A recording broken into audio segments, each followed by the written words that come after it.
L. Okay, so let's first try review question. So I guess the some of the students say that they wish they could have more examples about the calculation of the odds ratio. So say in this example, like remember when we talk about the study design and we talk about the study between the smoking status to the developing of the cancer. So then after arranging the data according to the exposure, which is the smoking status, and the outcome, which is the developing the lung cancer or not. So the question is, what's the odds ratio of developing the lung cancer for the smoker versus non-smoker?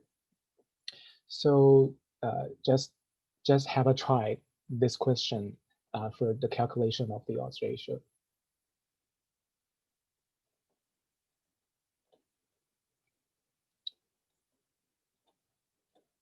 So remember, this question is asking the calculation of odds ratio, right?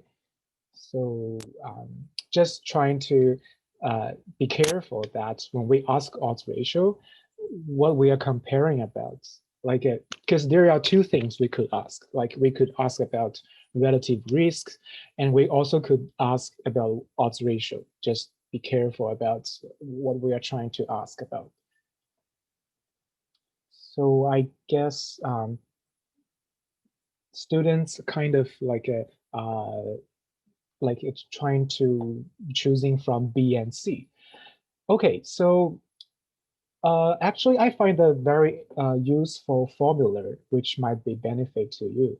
Like when we asking this type of the question, I'm sure in the midterm and final, this type of question will also be phrased like, what is the odds ratio or what is the relative risk of the event for condition one versus condition two? And sometimes we might ask like of event for condition one in comparison to condition two. Like like sometimes we use different words, but what's the implication here is basically the same. So when you see this type of the question, you're always trying to understand, okay, what the question is asking about. So this question is asking about odds ratio, right? And then the next question is to figure out what is this event and what is the condition. So here, first of all, our event is usually phrased right after the odds ratio. Like in this case, our event will be developing lung cancer, right? So which means this is our event. And then we're going to figure out what's the condition. So there are two conditions because in the odds ratio, we are always trying to compare the risk of the event or the odds of the events between two different conditions. So the condition one is the smoker and condition two is the non-smoker, right? So condition one, smoker, which means it will corresponding to the first row. And condition two is given by the non-smoker, so it corresponding to the second row. So for the calculation of the odds ratio, remember the odds ratio is the ratio of the two odds, right? So the numerator is our basically our condition one or our group A in our previous slides, and our denominator is the condition two. So in this case, because we are asking odds, the C is not correct because C is calculating the percentage, right? So C is calculating like 350 out of the row sum. That's what C is doing, but that's the calculation for relative risk. That's not calculating odds ratio. So for odds ratio, for condition one, we're actually comparing event versus non-event because our event is the cancer, right? So we are comparing 350 versus 650. So I I find sometimes this kind of formula might be helpful for you to figure out the odds ratio or relative risk. And maybe in the midterms, you can also apply this approach to calculate that. And there's some student asking about the question that, like in the independent video, we talk about another method to calculate odds ratio, which is given by the product of the diagonal cells, right? So why not? Can we calculate like 650 times 830 divided by 170 times 350? So remember, for that crossover method, it's actually a very special case because for that to apply that way to calculate odds ratio, we need to make sure that our event will be our first column. But in this example specifically, our our event is actually our second column. It's not the first column. So we cannot directly apply that method. So for this type of the question, the safest way is just to do step by step, like to analyze what it's asking, like is it asking the odds ratio or relative risk, and then analyze is the event and what's the conditions for this type of the questions.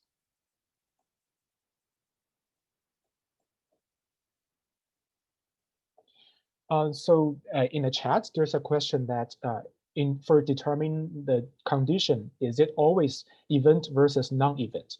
So in this case, because we are asking about odds ratio, so for each condition, we're comparing the event versus non-event.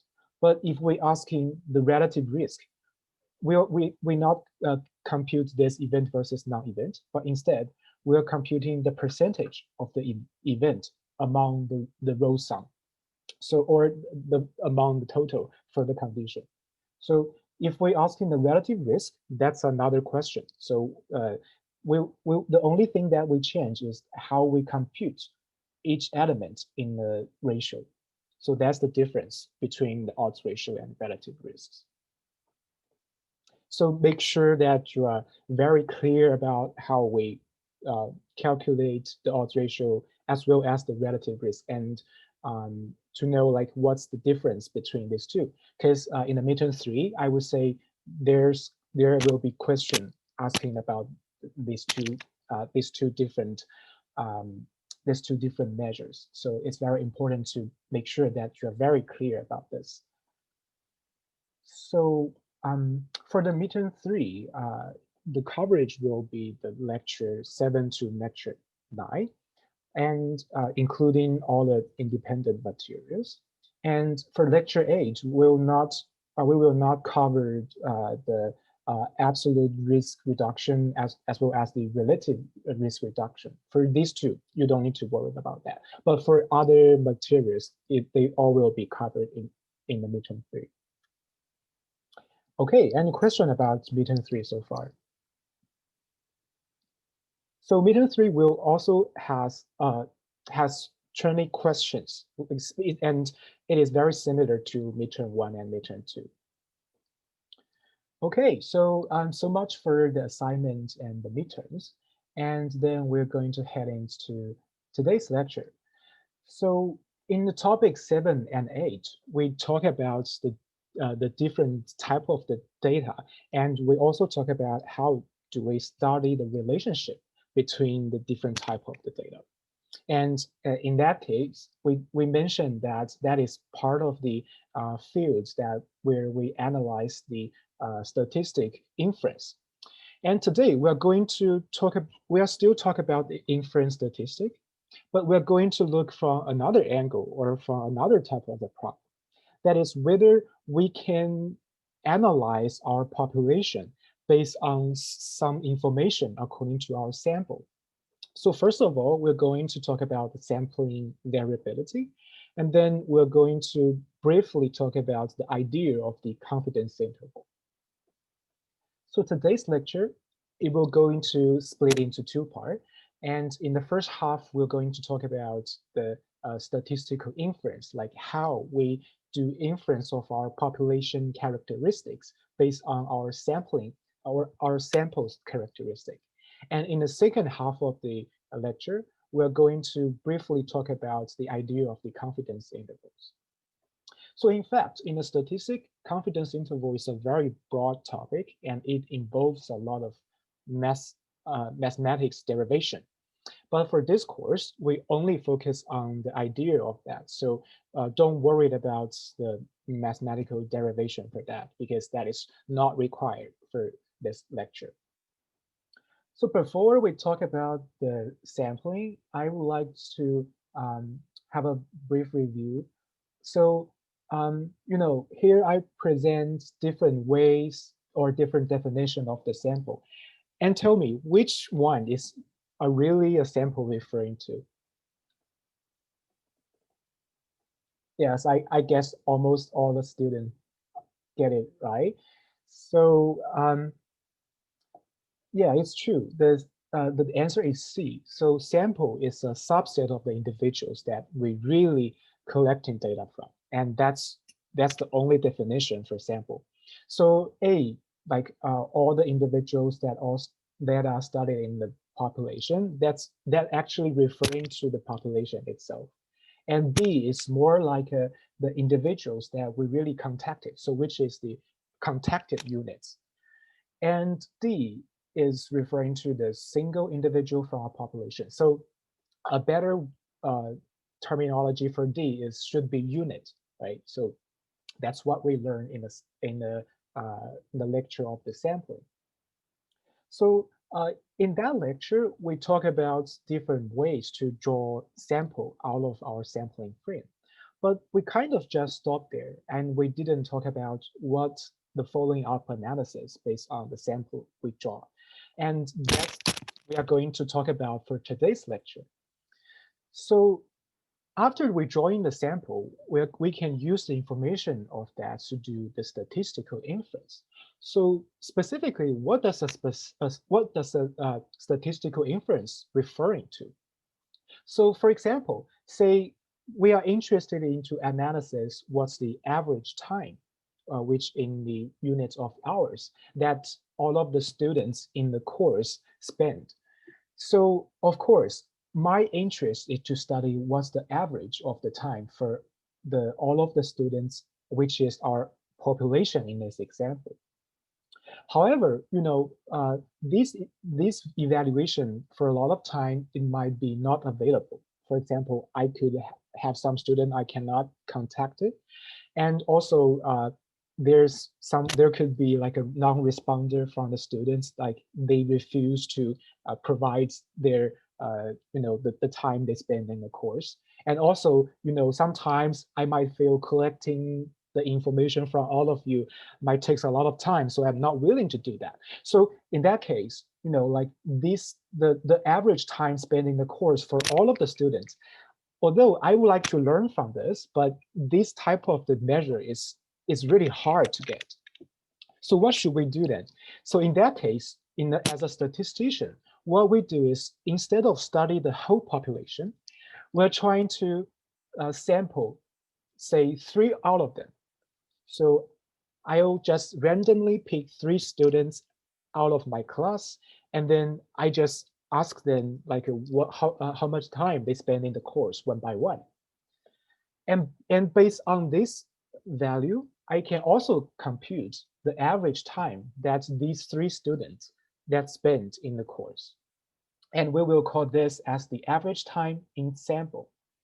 So the following up question, just quick check that, do you think that the average time that's spent in the course for 3 students in the sample and the average time spent in the course for all students should be equal or not?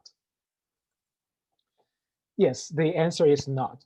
I think that's quite obvious, right? Because like so this one is asking the average for the population level, and for the sampling, because we only sample like a partial students from our population, and definitely because there's some variation among our students, so we shouldn't expect after doing the sampling, we can still get the consistent results as our population. So the answer is no.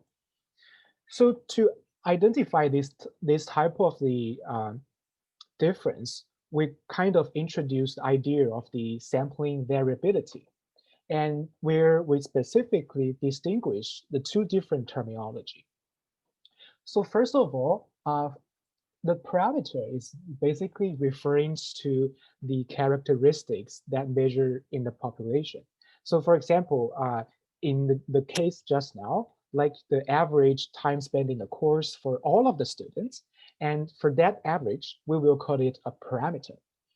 And another example could be if my interest is to study, say, what's the percentage of the uh, say female students in my class, and then I also don't want to study to do a survey for each of you, and then I also take a small sample out of you, and based on the sample of 3 students, I just count what's the percentage of the female of this sample.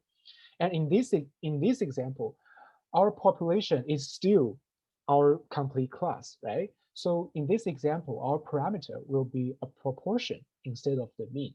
So just keep in mind that the parameter itself, it's just referring to a certain measure or a certain summarization of a certain variable in the whole population. It could be in a different form. It could be the mean, it could be the proportion, or even other type of the measure. And similarly, we also define the statistic, which is the same summarization, but is the summarization for the sample. And to distinguish the difference between the population and sample, we use the X bars to denote the sample mean, and we use the P hat to denote the proportion versus the P in the parameters. So here, try to understand that this statistic is not referring to the statistics discipline. So here, the statistic here is just referring to a certain summarization of the characteristic of the sample itself. Just trying to not confused by the word of the statistic. Okay, so then let's have a quick check. So now let's get back to our original example. So our example is to study the average time spent in the course. And tell me, uh, for this average time spent in the course for 3 students in the sample, is this a statistic or is it a parameter? So remember, when we define statistic versus parameter, it's always referring to what are we looking at. The parameter is looking at the population, right? But here, we just look at the sample. So we would call the average time spent in the course as statistic. So notationally, we will use the value X bar to denote the average time spent in the course for in the sample. And we use the mu to denote to denote the same type of the measure, but that measure is for the population.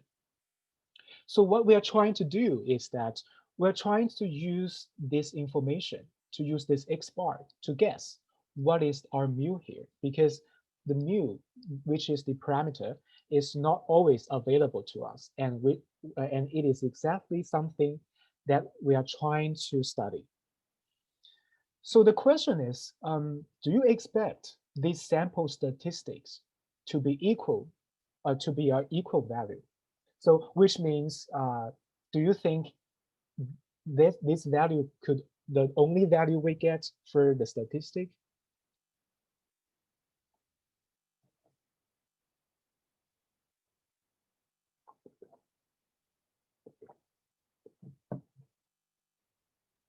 So maybe I should rephrase this question a little bit. So this question is kind of asking that whether so when you trying to study the statistical inference, say you're trying to learn the average mean, the population mean according to our sample mean.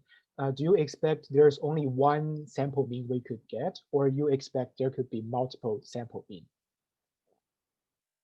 So in fact, in this example, the answer should be no, because for this example, we randomly draw like these two, say 2 individual and one from orange. So this is our sample. But if we conduct another time, say we draw these 3 individual And of course, for these three individuals, we could get a different answer, right? So for example, some student might feel I spend a lot of time in a course, but some student they didn't spend too much time. So definitely if you sample another group of the students, you will get a different answer. So that's actually what I'm trying to asking. So basically, what I mean here is that if you trying to repeat drawing the sample out of my population, and each time you compute the sample mean, you could end up with the different sample mean. Okay, so before we talk about the sampling variability, I would like to have a brief review about the simple random sampling. So as we already learned, simple random sampling is I would say, the most basic sampling techniques that we've seen in the sampling framework. So what is referring to that, it's like we prepare a hat and we put the number of each individual into the hat and we randomly draw the note out of the hat and for each time. So for example, we could draw number 3 and 7 and 6 and 11. So for for each individual, the probability or the chance for them to be drawn should be the same. So which means the probability we draw 3 should be equals to the probability we draw 7. But pay attention that for simple random sampling, that's not how we define the simple random sampling. Although, like each individual has the same chance to be selected, but that's not how we define the simple random sampling. The simple random sampling is referring to that our sample, the combination of the sample, and like for each time, if we repeatedly join the sample, the probability of drawing each combination of the sample should be equal. And that's how we define the simple random sampling. And in this specific case, our population could have different characteristics. So for example, in this case, say we are interested in like what's people's uh, uh, preference in the supporting of the United States president candidates. And say the blue individuals are the Biden supporter and the red individual are the Trump supporters. So basically, we can tell this type of the information both from our population and from our sampling. And from the population, say we only have 12 individuals in our population, and we can calculate in this case, we can calculate what's the parameter of the population. So because our parameter interest is the proportion of the Trump supporter, and in this case, we just count how many Trump supporters in our population, and we just compute that percentage. And if you compute the percentage, you will get 0.5. But of course, in the real life examples, this type of parameter is usually unknown, and that's why we are trying to guess that, or we are trying to estimate that. But this is just a toys example where we know exactly what is the population parameter. And of course, for the sample, you can also do the same thing, like to compute what's the percentage of the Trump supporter among all of the sample. So in this case, we only have one Trump supporter out of 4. So we would compute the sample proportion will be given by 1/4, which is 0.25. And here, I would like to emphasize that to distinguish the population and sample, we usually use capital M to denote the population size, and we use small n to denote the sample size. So of course, for the sampling framework, the sample size should always be smaller than our population size. And as we can see, for like we can compute such kind of proportion of the Trump supporter both in our population and our sample. And you already know that these two values could be different. And in fact, there's a terminology to describe this type of the difference, which is the sampling error. So sampling error is defined as the difference between a statistic, which is this p hat here, and the parameter, which is the p. So in this example, the calculation of the sampling error will just take in the difference of these two measures. So it's given by 1 over 4 minus 6 over 12, which will give you negative 0.25. So the take-home message for this sampling error is that, although we are trying to use the samples to guess what's the characteristic of the population, but we might make mistakes, or we might not get exactly what we want in the population, and that is pretty much common in the statistical analysis. Okay, so there's a question about how do you get 1 over 4 again? So I guess you're asking about how do we get the sample proportion? So because right now we're asking about proportion, like what's the proportion of the Trump supporter over the the subset that we are studying. So we have one individual who supports Trump in our sample, right? And we have 4 individuals in total. So in this case, the proportion will be 1 over 4. And similarly, for the proportion in the population is doing the same thing. So we just count how many individuals support Trump, and then divide it by the total size of our population, which is 12. Okay, so remember in the previous slides, I asked you another question that do you expect the statistic should be the same for each time we do the sampling, and you answered no, right? So in fact, here we use the sampling variability to acknowledge that we know there's such kind of variation in the value of the statistic from sample to sample. So this time we compute our p hat to be 1 over 4. And next time, maybe we draw another sample, say 3, 6, and 7, 11. And for this sample, we will compute the proportion again, which will give us 2 over 4, which is 0.5. And for this example, we might accidentally get the exactly equal to our population proportion. But just keep in mind that although we could have some identical by chance, but naturally, these two proportion is not the same, because this proportion is the proportion for sample, and this proportion is the proportion for the population. And of course, sometimes we might so unlucky and we draw the sample like 1, 3, 6, 10, and we get none out of them to be Trump supporter. And this will be very far away from our population proportion. And sometimes we will be lucky again to get another type of the sample which gives identical results as our population.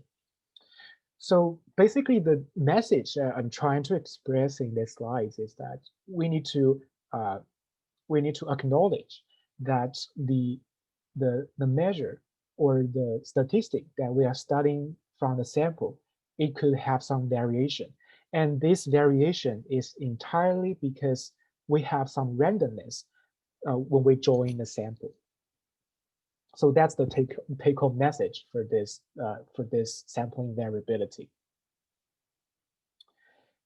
Any questions so far about the sampling variability? Okay, so here, so far we learned about what is the sampling error, right? And we know that it is defined as the difference of the statistic and the parameter. And here I would like to help you to tell the difference between the sampling error and the sampling bias. So sampling bias is something that we learned before in the lecture 4. And we know that the sampling bias is referring to that our sampling data is not representative to our population. And it is usually because we have such kind of mismatch between the sampling framework and the population. So one example for the sampling bias would be like, say, when we're trying to sample our individuals out of our population, say we are trying to, our sampling frame is to sample the individuals through the internet. And say the Trump supporter, they don't use internet. And in that case, based on our specific sampling frame, although we want to study the complete population, but we cannot really reach the Trump supporter, right? Because they don't use the internet. And in this case, no matter how you draw a sample out of our sampling frame, you always get bias, right? Because you will never get any Trump supporter because they don't use the sampling frame. Oh, sorry, they don't use the internet. So basically, sampling bias is referring to that our statistic is systematically different from the population parameter. And usually this difference is because the sampling design or the sampling frame that we have in our study. And however, for the sampling error, you can see that the sampling error is just because of the randomness of how we draw our sample. Like sometimes we could get a very large sampling error, and sometimes we might be very lucky to get no error. So there's a difference between the sampling error and the sampling bias. Any questions so far? If no, then I'm going to show you another example. So far, we show the example of studying the proportion. And what about we study the mean? So in the beginning, we talk about the parameter of the interest is the average time that's spent in the course. So in this case, we can also apply the same framework to study this type of the parameter. So since right now we're interested in average or we're interested in mean, so basically the parameter will be given by the sum of all of the time that's spent by the students divided by the number of the students. So it's basically just calculating what's the average for the entire population. So in this case, if you sum them up, you will get 48, and divided by 12, you'll get 4. So this basically telling us what's the average time spent in the population. So what about the sample? For the sample, you can also do the same thing. Like if we randomly draw, say, 1, 2, 3, and 8, and then for each of the individual, we can obtain how many time they spend in the course, right? And then we take average based on this sample. We can also get a sample in. So the question for this is, what is the sample error for this specific case?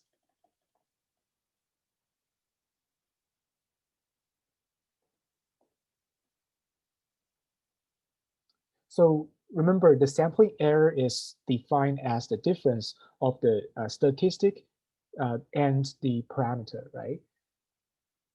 So but we usually use our statistic to minus our parameter here. So the answer is actually negative 0.25, because when we define a sampling error in this lecture, we use the we use the the X bar at first. So how do you get 0.24? Can you explain? So the answer is negative 0.25. Okay. Any questions so far for the calculation of the sampling error?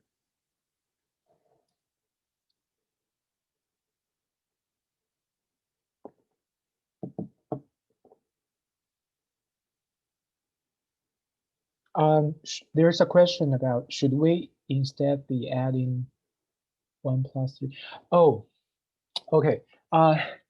So so the question is, when we compute the sample mean, should we take the average of 1, 2, 3, and 8? Okay, maybe this presentation is a little bit misleading.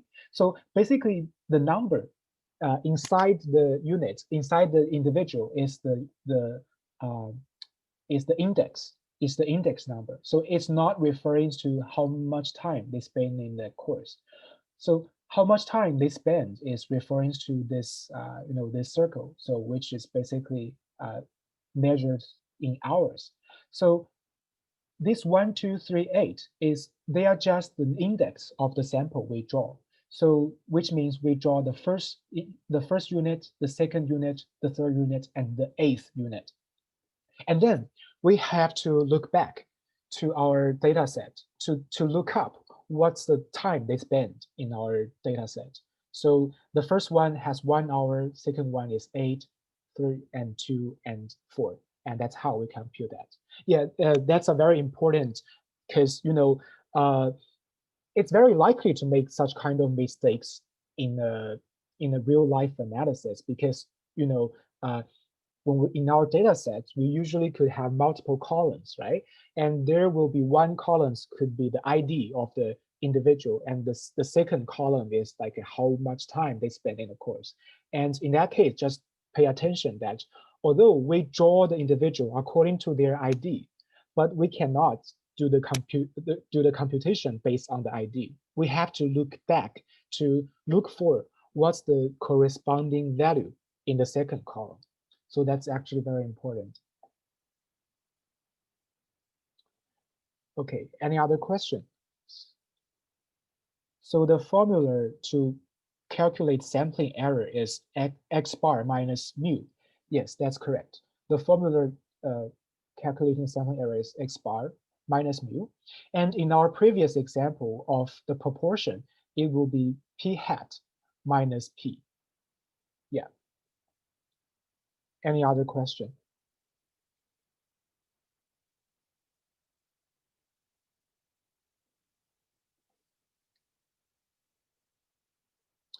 Okay, if there's no other question, then I'm going to get continue. So far you have seen that, by drawing the drawing the sample out of our population, and we do know that there could be some variability in our sample mean or our sample proportion. And sometimes people might be interested in like how does this variability looks like? Can we study kind of the distribution out of this sample mean? So for example, if I repeatedly drawing 4 individuals out of the population, can we study what's the population or what's the distribution for this X bar? So this comes with our second topic, which is the sampling distribution. So the sampling distribution is, of course, it is a distribution, but this distribution is distribution of what? It's the distribution of our sample mean or our sample proportion. So remember, before we learned about the histogram, right? So what we did in the histogram is like we start with our data set.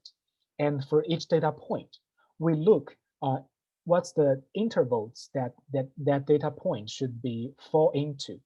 And we basically count that the number of the data points in each intervals. And finally, we draw the histogram. And we know that this histogram could tell us what the distribution of our data set looks like. So specifically, right now, we're going to call this distribution as the population distribution. So the population distribution, you can imagine, is like I collect the data from the entire class and about how much time you spend in the course. And then I would plot the histogram to understand what the distribution looks like. And this is the population distribution because it tells me about what's the characteristic about the population. But of course, in the real life, the population distribution could be unknown to us. For example, if I want to say what's the average studying time for all of the people in the whole Canada, I definitely cannot do a survey for for all people in Canada, right? So in that case, the population distribution will be unknown to me. So what is the sampling distribution then? So, out of the population, we draw a sample, right? So for example, for the first time, we draw the 21, 2, 53, and 8. So these numbers are the index. So remember, so say we have more than, say, 100 students in our class. And then we will draw those, we will always draw 4 students out of the whole class. For the first 4 students, we compute how much time they spend in the course, and then we get for 5.5. And then we will put this 5.5 into a new histogram, and because it's 5.5, so it is pretty much over somewhere over here, right? And for the next time, I draw the sampling again. And this time I get the student 6, student 6, 9, and student 1 and 6, student 10. For these 4 students, I of course get a different results because students themselves have some variation. And in this example, I get 3.5. And like what we did in the histogram, we put this 3.5 into the corresponding range, which is approximately here. And then again, we compute what's the combination for these 4 students, and we get 4.0, and we put it over here. So finally, we keep doing that and over again. And you can imagine that if we repeat to doing this for a long run, we can finally get a distribution of this sample mean, which is given by this histogram. So we will call this histogram as the sampling distribution. So this sampling distribution is referring to the distribution of X bar in our example. So here, trying to tell the difference of the 1000 and this 4.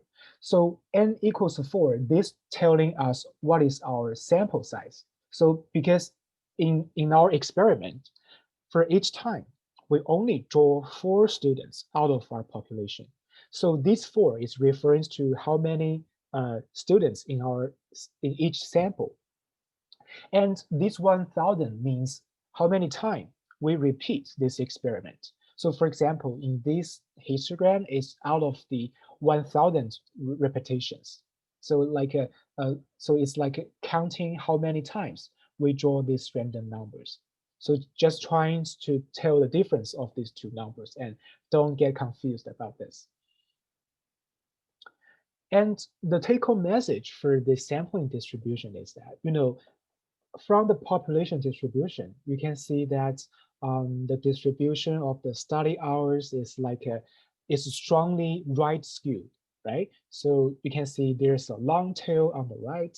So it's definitely normal distribution. But for the sampling distribution, it seems that it's more bell-shaped, and it's kind of normal, which is what we learned in a previous lecture. So the take-home message is that usually the sampling distribution could be different from our population distribution. So in fact, the shape of the sampling distribution is not so really related to our population distribution. So that's the take-home message for this one. So any question about the sampling distribution? Because this concept is very important for the whole lecture for today.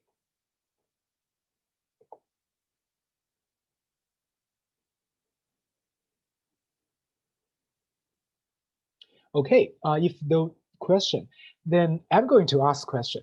So, so right now we have seen that how we draw the sampling distribution through drawing the histograms, right? Then the next question is, how do we determine what's the shape of our sampling distribution looks like? Like here, we get some kind of the normal distribution, but is there any way to know specifically what is our sampling distribution looks like? So the answer is yes, and there is a rule to tell this type of information. So for the following discussion, we will only focus on the sampling means, and we will not talk about sampling proportion because the sampling proportion needs some advanced development in the mathematics. So in the following lectures, we just look at the sampling means. So say we are trying to characterize what is the sampling distribution of a certain out of certain population which has the mean mu and is the standard deviation. Of course, we don't know what's the distribution of the population. And what we know is that we just keep drawing 10 sample out of the population and we repeat it over and over again. And we want to know what's the distribution of this sample looks like. So the rule is that the first thing that we need to know is that is the population really normally distributed? So for example, this type of information can usually tell according to our assumptions. For example, if I am interested in what's the average of the height in the entire Canadian population.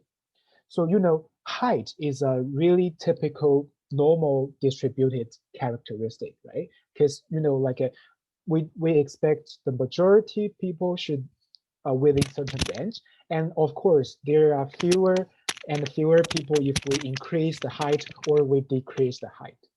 So, height is a typical uh, normal normally distributed characteristic.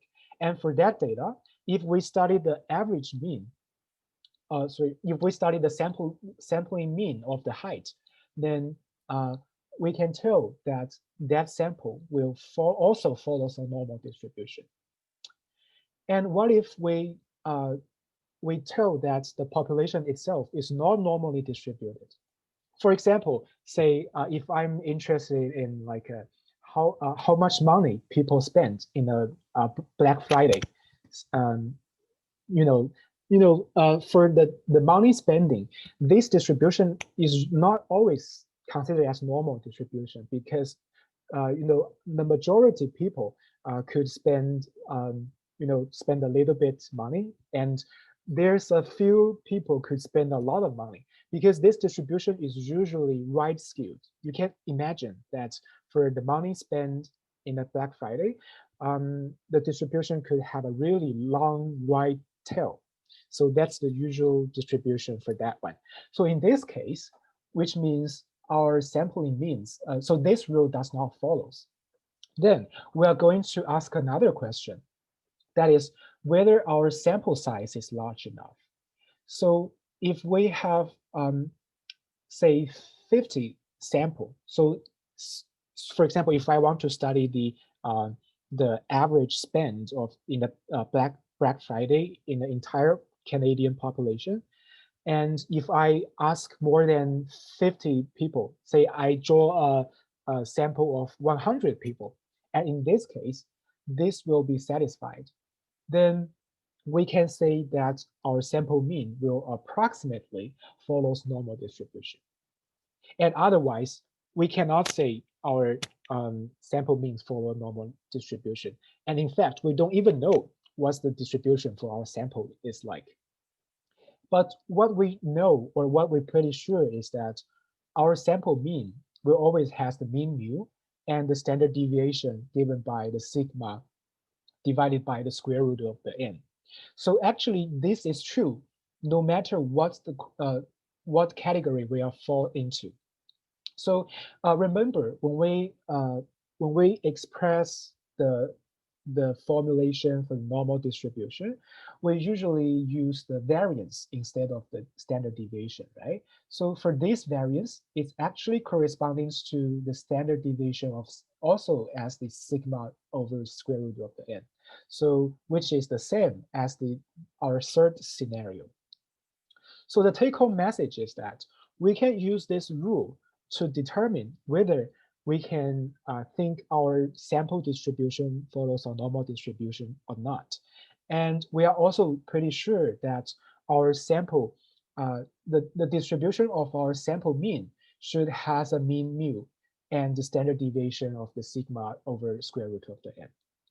And here, I would like to clarify that here, I mean the mean of x bar has mean mu. It's not saying that x bar is equals to mu, but I'm saying that the distribution of the x bar will has the mean mu. So you can imagine x bar itself is a kind of a random number. And in that case, it could be large, it could be small, because we are drawing a sample for a lot of times, right? And we can say on average, those means should equals to our population mean. So trying to be not confused about this part. Okay, any question about the rules of determining the sampling distribution?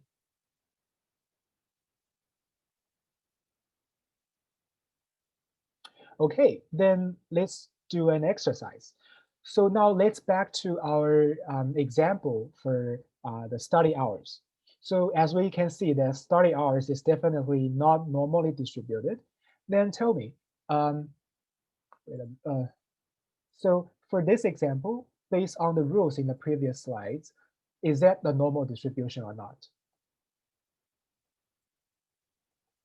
Is our sample mean? So remember, we join the mean over and the over n again. Is that a normal distribution?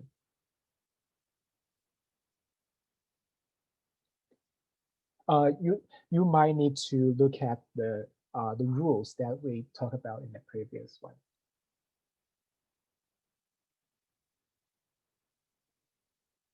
Okay, I'll give you 10 seconds.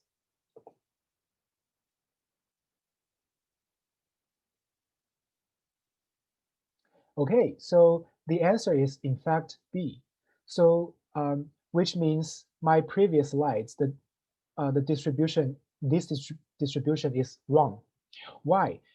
So first of all, we look at the first question. Is our population normally distributed? The answer is no, right? And then we look at our second condition. If it is no, then we ask whether our sample size is large. But here, our sample size is just 4. So our sample size is actually very, very small. So in this case, we cannot say it's normally distributed. And we cannot even say it's approximately normal distributed. So the answer is B. Then I'm asking another question. So although it's not normally distributed, but can we say that the standard deviation is equals to this value?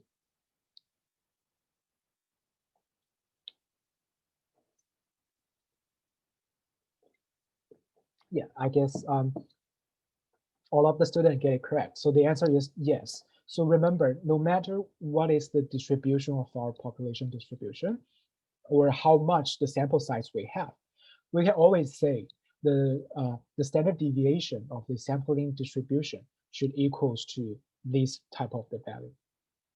Okay, so now let's try another exercise. So this question is actually from our previous lecture. Yeah. So I would like to collecting your answer for uh, this question. So we have a x, which is normally distributed with mean 10 and standard deviation.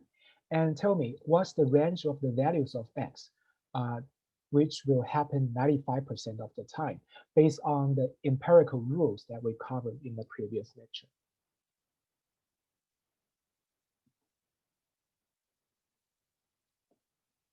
Anyone have some idea?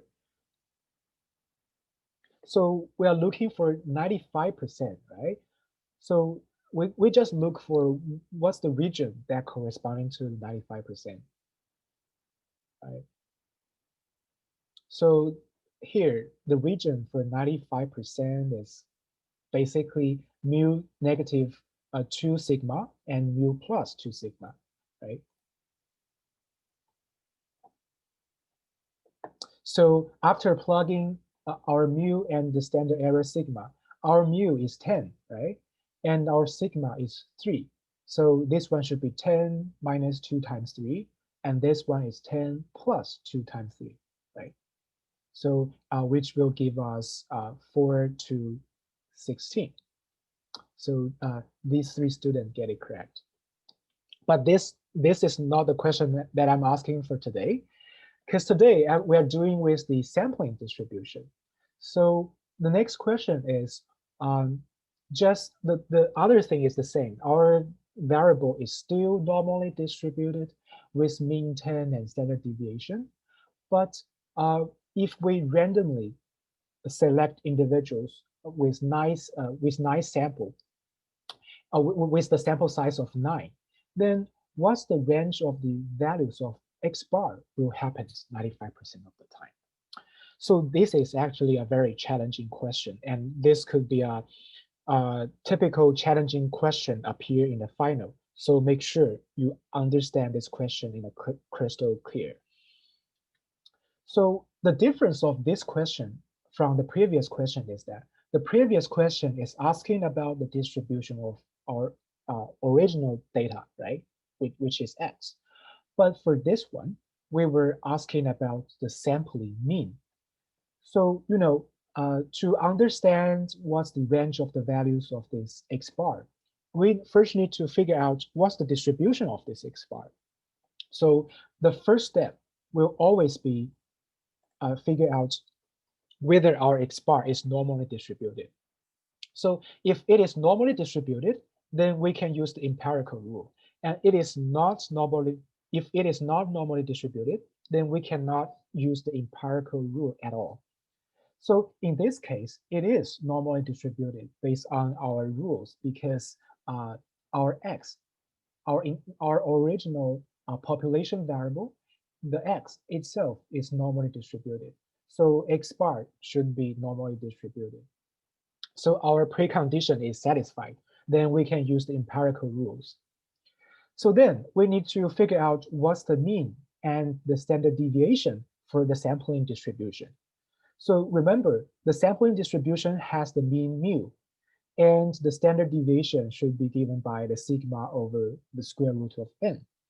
So after some calculation, we can get that the mean is 10 and the standard deviation is 1.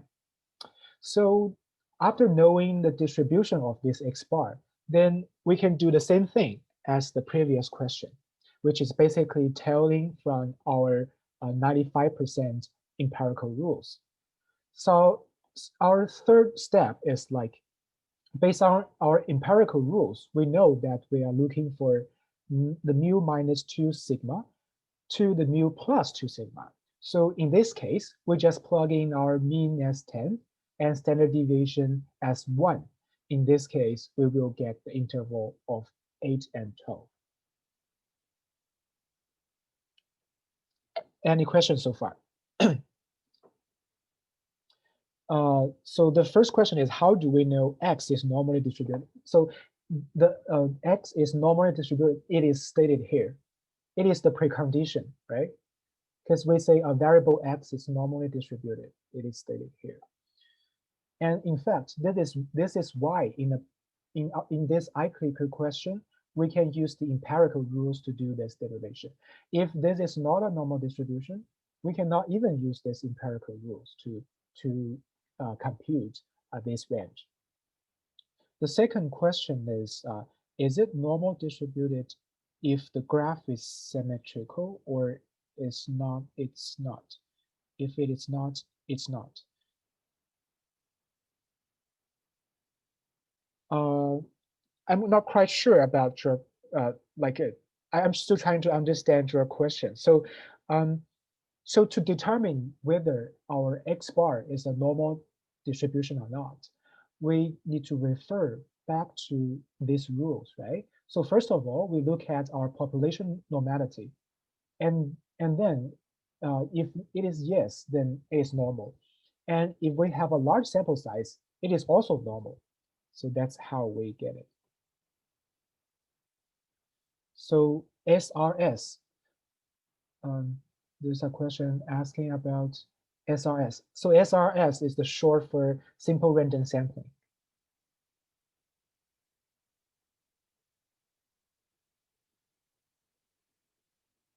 And next question is, how do you get standard deviation is equals to 1? So remember, no matter what distribution, in our population distribution, our standard deviation is always this one. It's always the sigma over the square root of the n, right? So the numerator is the sigma, which is the standard deviation for the population. And small n is our sample size. So back to our example. We have example here. So the calculation of the standard deviation is like we have the sigma, which is 3, and our sample size is 9. So the denominator is the square root of the 9, which is given 3. The next question is, how would this calculation work out if it was not normally distributed with n larger than 15? So if that is the case, we would say in the first step, we would say x bar is approximately normally distributed. And in that case, we still can consider our x bar as normal. And in that situation, we can still use step 2 and step 3 to do the same calculation. So everything is the same for that scenario. It's just for the step 1, we need to check whether we can apply these empirical rules or not.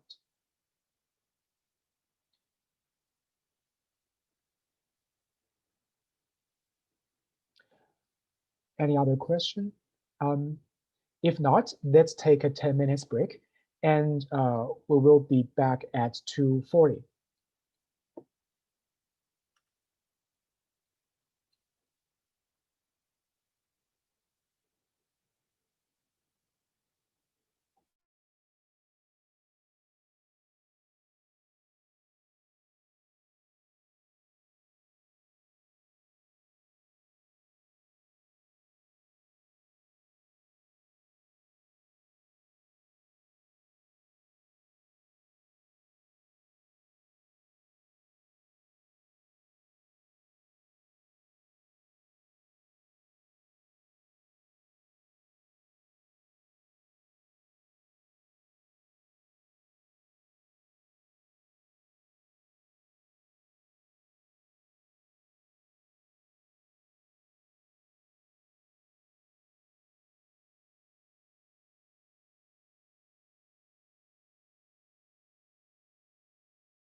Hello everyone, let's get continued.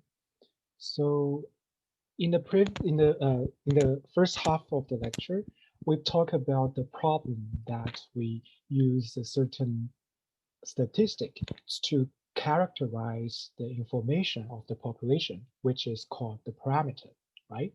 And we know that what we do is basically drawing a simple random sampling or other type of the sampling framework.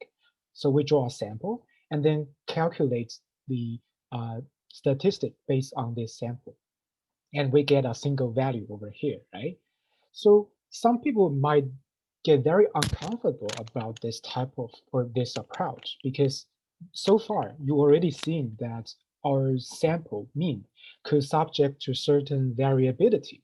So which means sometimes we might be lucky that our 3.75 will close to our the real mean of the population.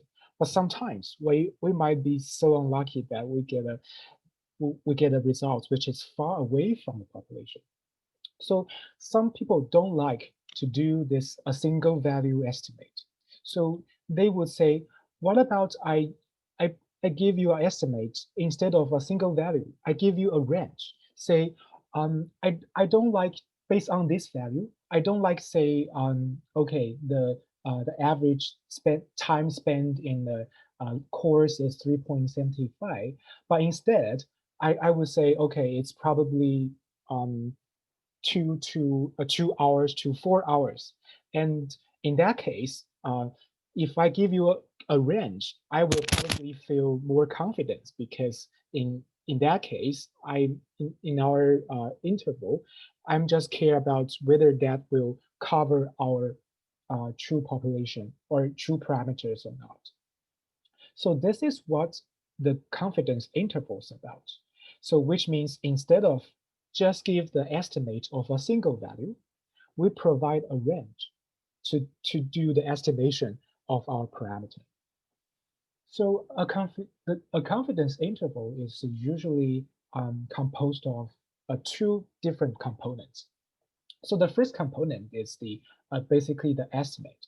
So this estimate is the same as what we learned so far. It's the you can consider it as the sample mean based on our sample. But of course, the estimate could be any other sample statistic. It could be the proportion or something others.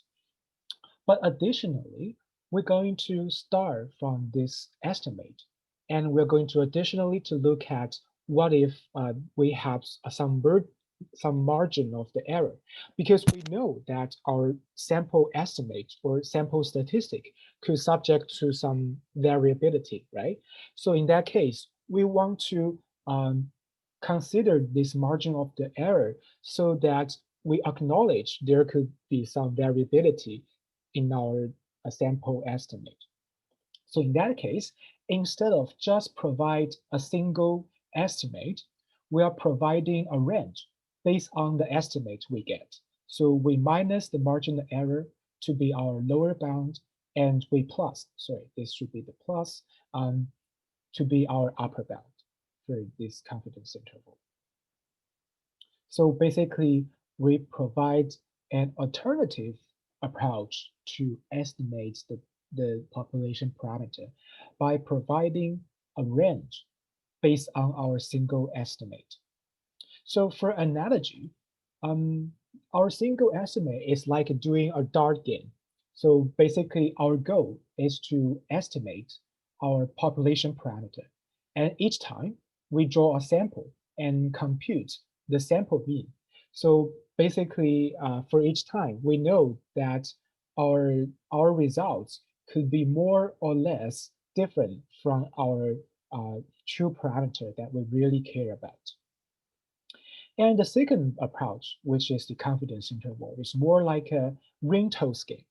So basically, we're still trying to estimate our true population parameters, but instead of playing dart, which means instead of providing a specific point of estimate, we provide a range, and hopefully our range will cover our true estimate or our true population parameters. So that's the idea for the confidence interval. So look back to the example of the average time that's spent in the course. In the previous, the half of the lecture, we mentioned that we can compute the estimate of the sample mean by taking the average of the time that's spent in our small sample. So in the second approach, in the confidence interval, we basically go a little bit further. We're going to additionally to take this margin of error into consideration. And of course, there's a different ways to consider the margin of the error. So there's no, say, unique margin of the error.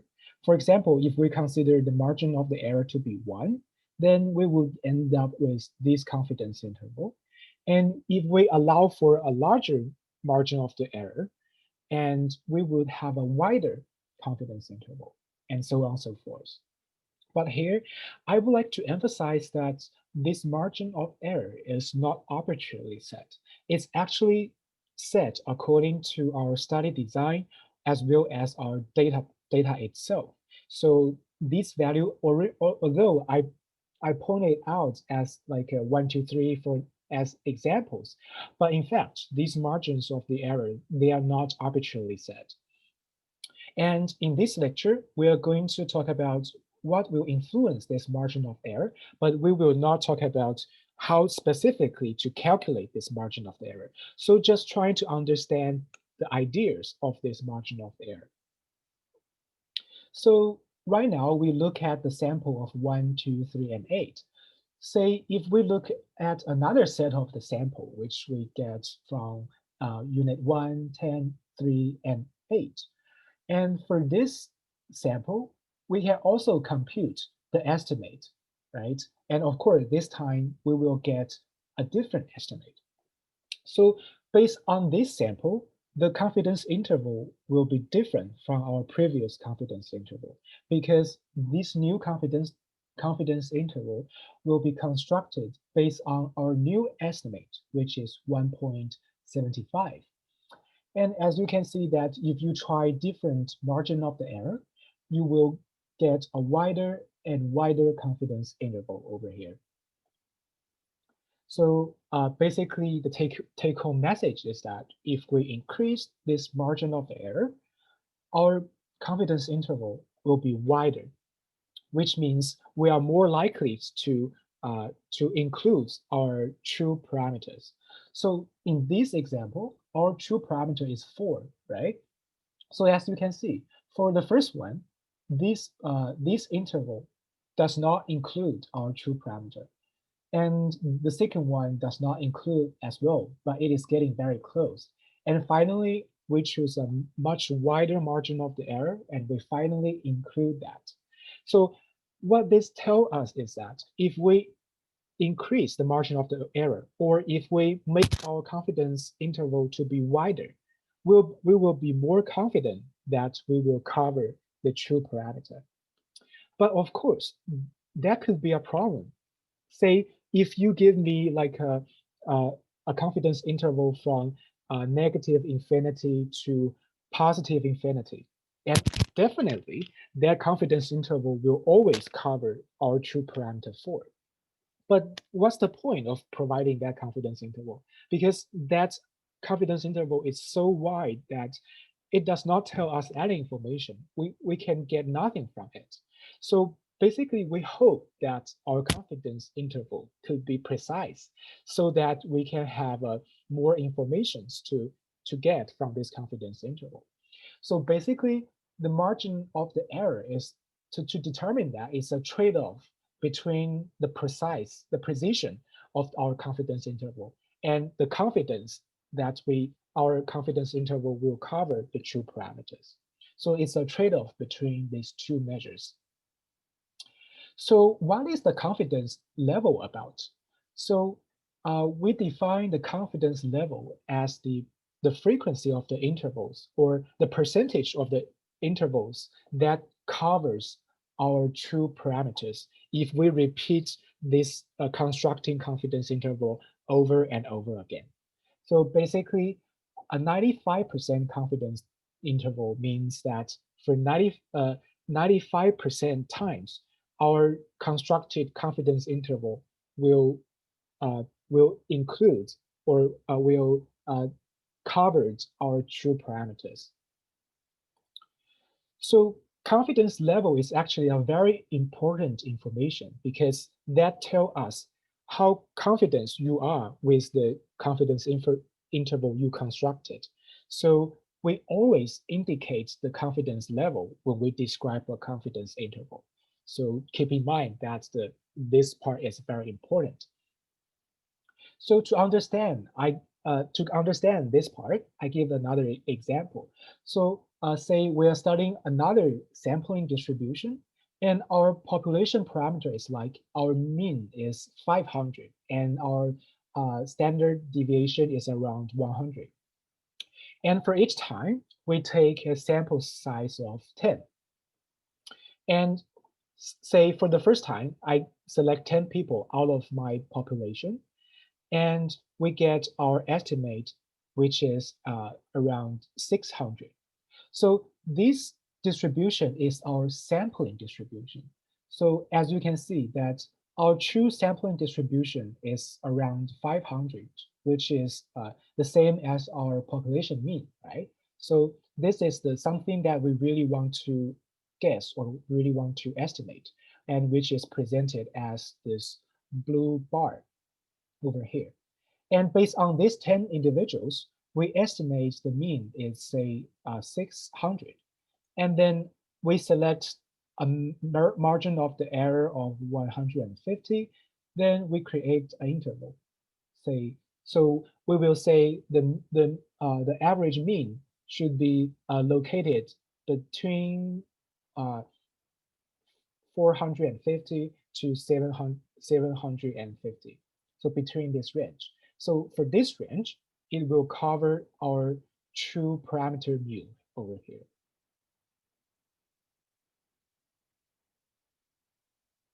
So there's a question about, is the true value the same thing as the true parameters? Yes. So by the true value that we are referring to is always referring to the true parameter in this lecture.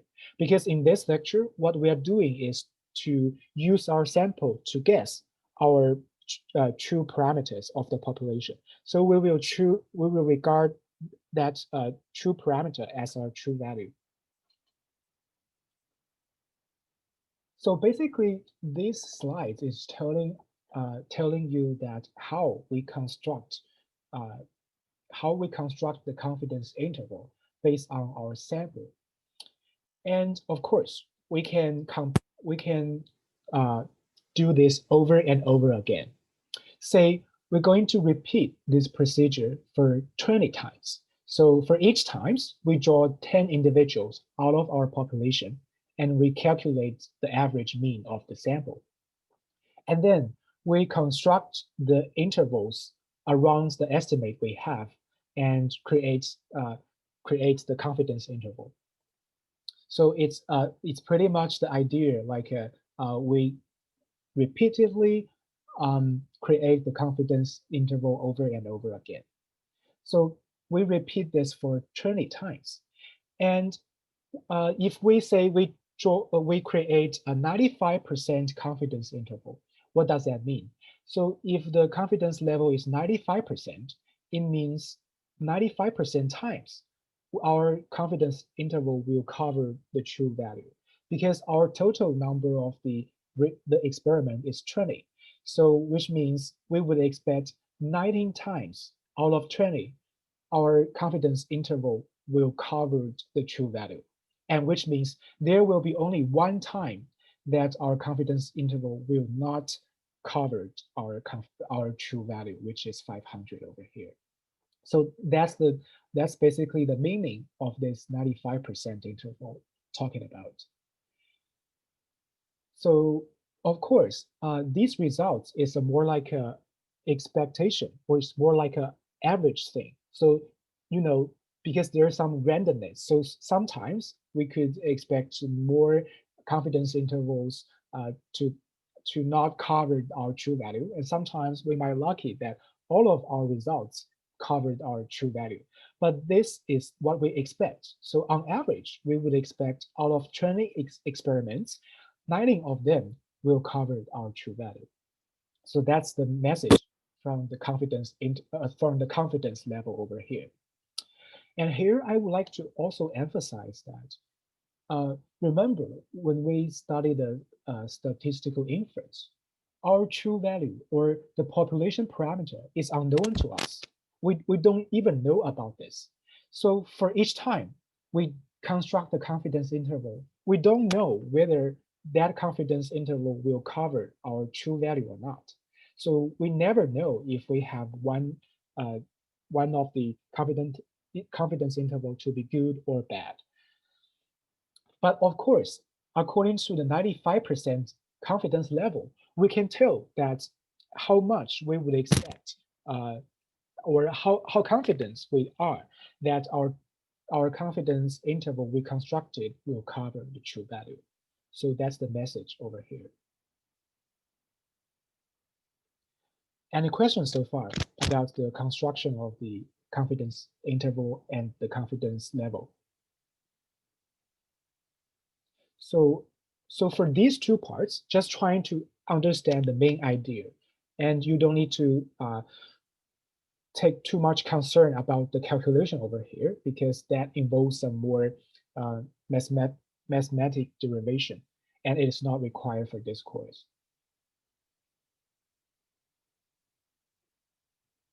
Okay, if there's no other question, then I will ask question. So remember, in the end of the first half of today's lecture, we did an exercise to figure out what's the distribution or what's the range of our X bar that happened 95% time. And we get this like from 8 to 12. So then tell me, is this a 95% confidence interval or not?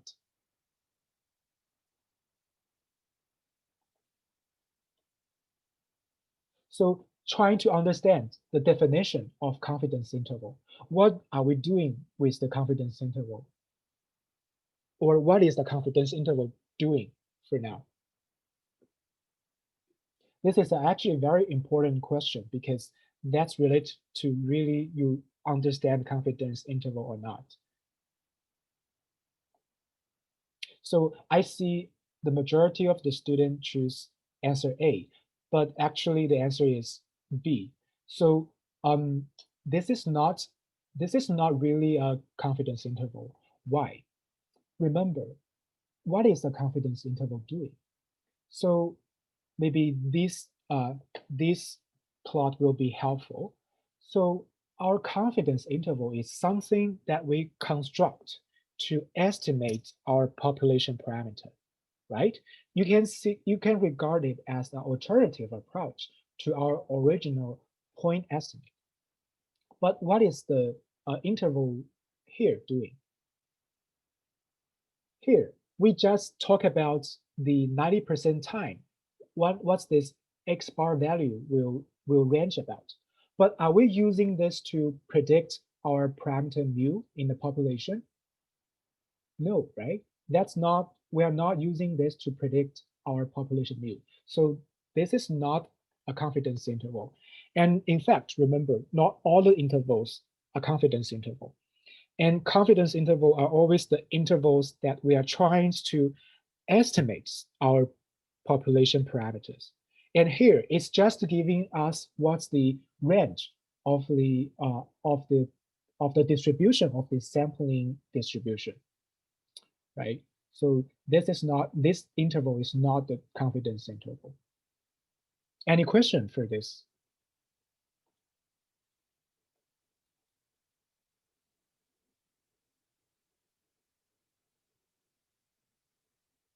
Okay, if there's no other question, then we will talk about two very important issues in the confidence intervals. So the first issue that we care about is that whether the confidence interval we construct is valid or not. So to determine whether it is valid or not, we usually consider two things. First of all, we need to think about whether our assumption of the probability model is appropriate.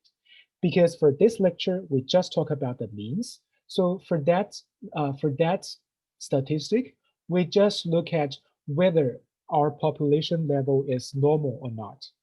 So say if our population is normal, then our distribution of the sample mean should also be normal, right? And also, if the sample size is large enough, then our sample mean X bar is also approximately normal. So under these assumptions, we can say our confidence intervals are valid. Otherwise, our confidence level is not valid at all. And the second condition is that we need to make sure that our, our sampling scheme should be fair, which means there shouldn't be a sampling bias or the measurement error, or sorry, the measurement bias in our sample. So for example, say the correct sample distribution should be look like this. So it's like a normal distribution. However, due to the bias sampling, say our units with large values are more likely to be selected. And in this case, we can imagine that since the large value, the individuals with large value, they are more likely to be selected. So our sample means will be shift to the right? Because the large value are more likely to selected, and we will more likely to see the individuals on the right-hand side of our mean to appear in our sample. So in this sample distribution, it will be shift to the right. So as you can see, for this distribution, the confidence interval is not valid because we have a bias sampling in that our results is our resulting confidence interval will be biased. And sometimes the bias sampling will also lead to our distribution will not be normal at all.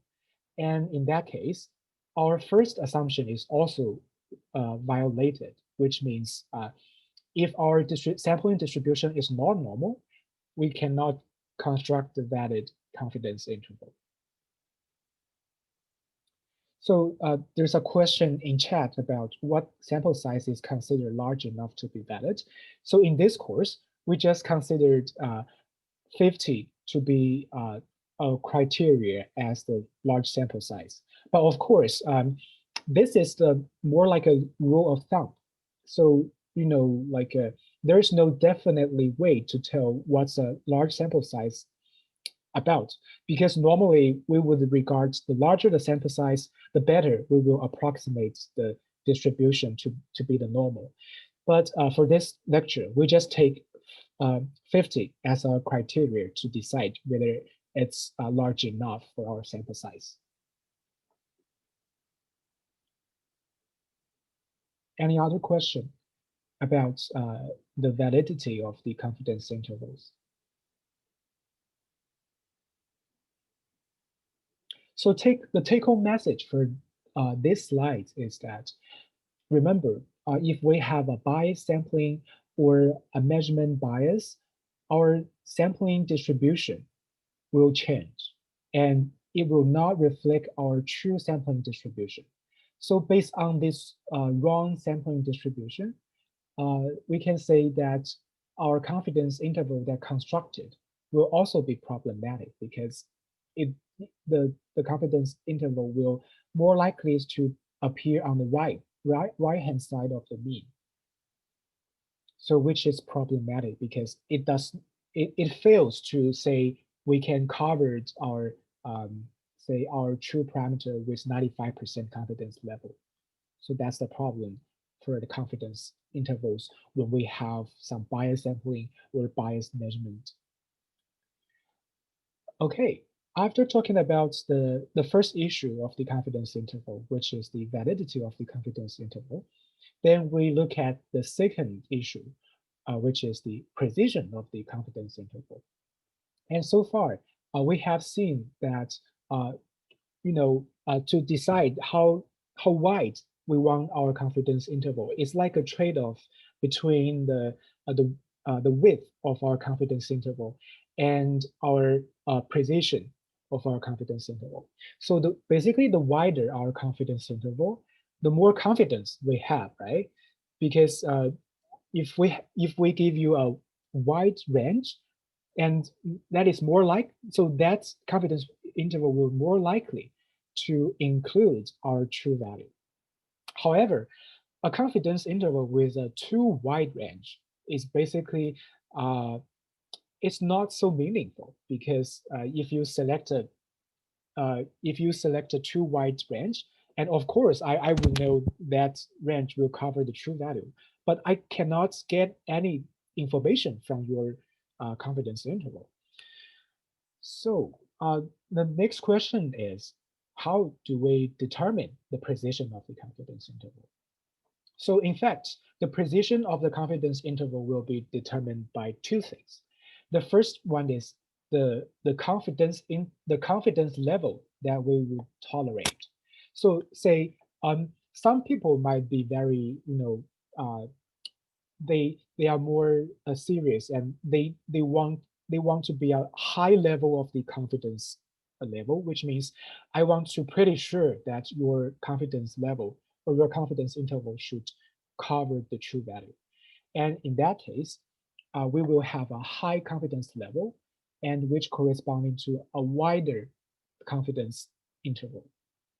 And some people might say, okay, I'm more, um, uh, and I can tolerate the possibility that the confidence interval will not cover the true value. So I'm okay with the smaller, like a smaller confidence level.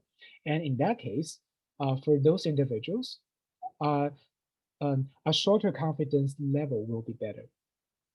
So basically, the take-home message for here is that under the same sample size, the high confidence level will correspond to a wider range of the confidence interval, and the low confidence level will corresponding to a short uh, or a narrower confidence interval.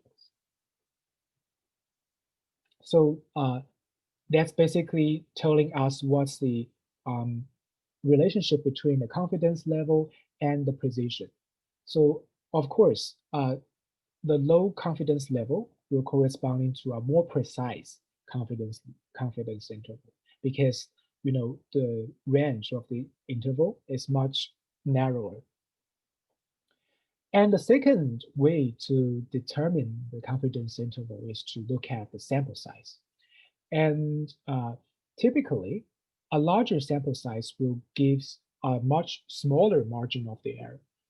So, which means under the same confidence level, if we increase the sample size, we would expect that our confidence interval will be getting narrower. And remember, these three confidence intervals are actually on the same confidence level. So they are equal likely to cover our true value.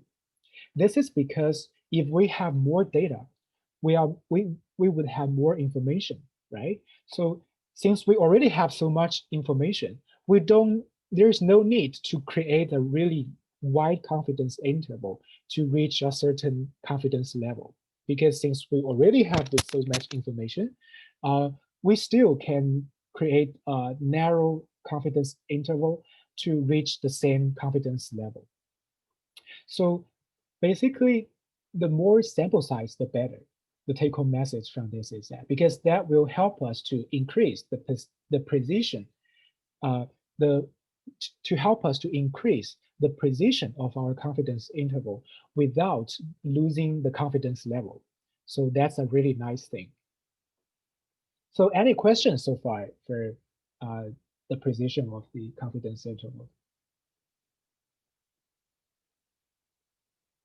So there's a question about, can you explain again why it's the same confidence level?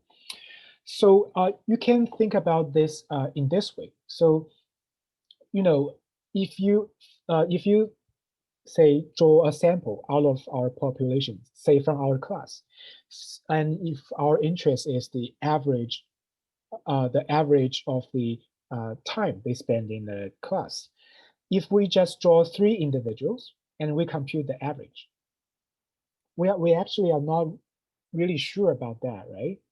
Because we only get the results based on 3 students, and that sample mean could have a large variation.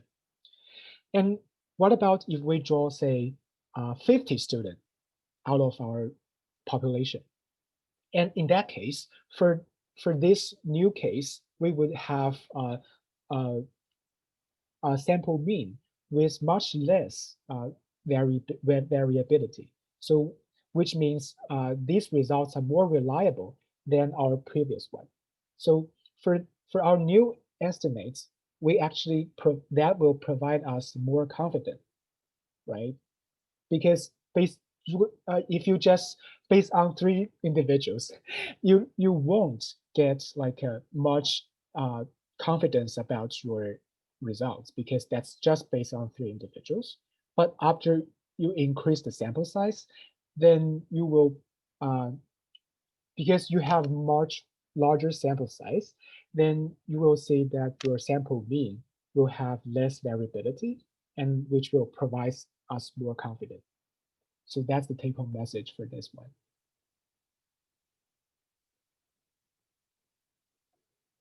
Does that explain better to your question?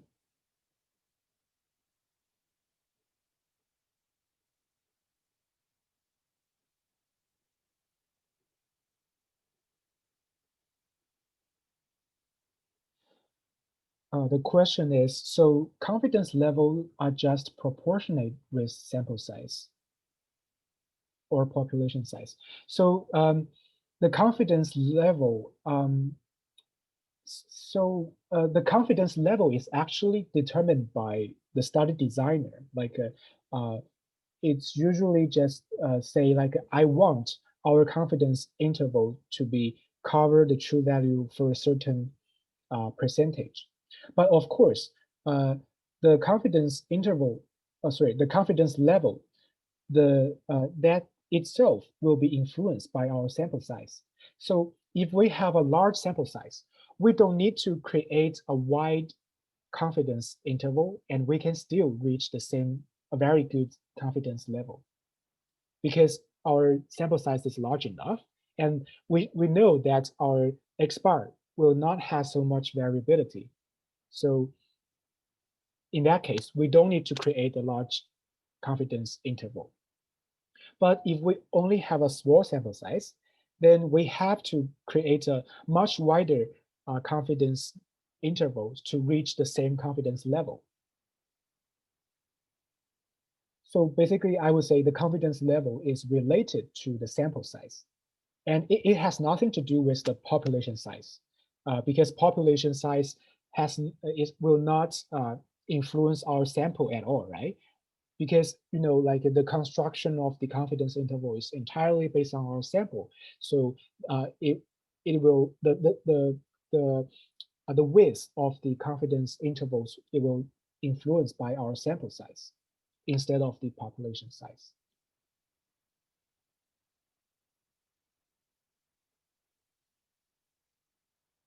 Okay, great. Any other question about the precision of the confidence interval?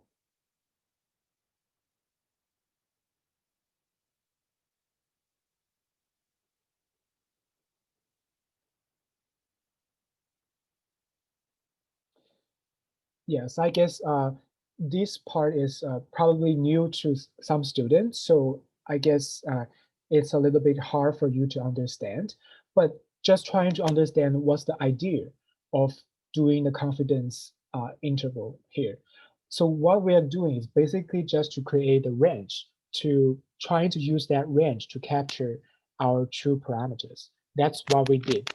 And whether we want to create a wide range or narrow range, it's entirely based on 2 things. It's first of all, it's like our confidence level, which means how much we would like our range to cover the true value. And second one is how much information we have, which is the sample size. If the more information we have, which means the larger the sample size we have, we don't need to create a really large or really wide confidence interval. So that's the take-home message for this part. And I guess for these two parts, what you just need to know is just like if I change, like if I decrease the confidence level, will my confidence interval will increase or decrease if our sample size is the same? And also, if our confidence level is the same, if we increase our sample size, will that increase or decrease the width of our confidence interval? So that's all you need for these two slides. Okay, if there's no other question, and then that will conclude today's lecture. And today's lecture will not come with independent task, and hopefully you can have more time to prepare for your midterm 3. So good luck with your midterm 3, and I will see you in the next week. And I will stay here if any of you have any further question, either about midterms or assignments.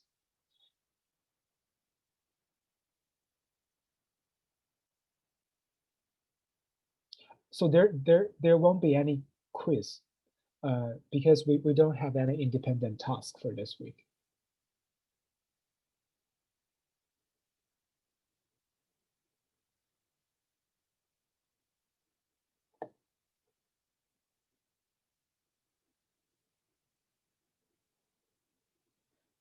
Will we get our marks for the assignment back before the midterm? Are you referring to the assignment 3? I guess assignment 3, because we are still accepting new submission. So I guess we won't release our marks probably until the next week.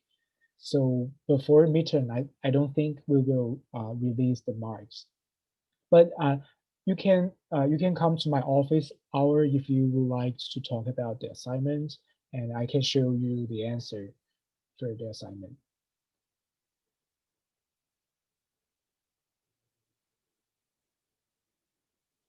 Uh, so I will stop recording for now.